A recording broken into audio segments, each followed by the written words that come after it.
All right, guys, here are 3 ways you can invest your stimulus check during this pandemic. We're going to go from the most risk to about medium risk to low risk. So the most risky way, which will get you short-term profit, and I emphasize on short-term, you could do options. So you could do calls or puts when you're trading options. A call basically means you think the stock's going to go up. A put means the stock's going to go down. And with options, they have an expiration date based on your contract. They make it so you can buy stocks in a company more affordably. You don't really want to hold on to them for very long. I would say max a day. It's mostly a day trading tactic. Typically what I do when I like to do options, I like to find stocks the day of and see which ones are going up based on news from the previous day. I usually get that news from Market Watch or CNBC or Mad Money, and I prefer to do calls, and I'll buy the stock at a strike price with my option, and I'll sell it the same day. Now be aware that if you're trading on Robinhood, I believe they only allow you to do 3-day trades per week. So make sure you don't stay into that contract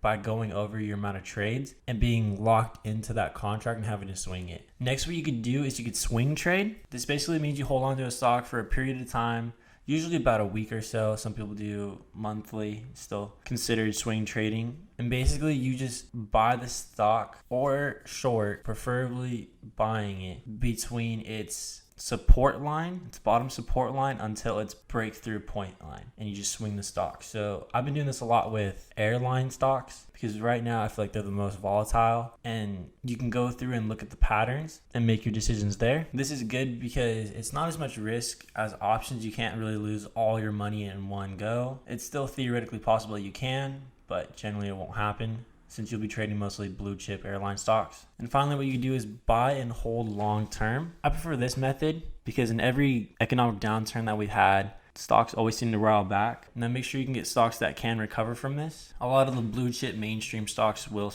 probably suffice. If you want to see what particular stocks we recommend, you can always go to our website. I'll leave the link in the description below and join our newsletter.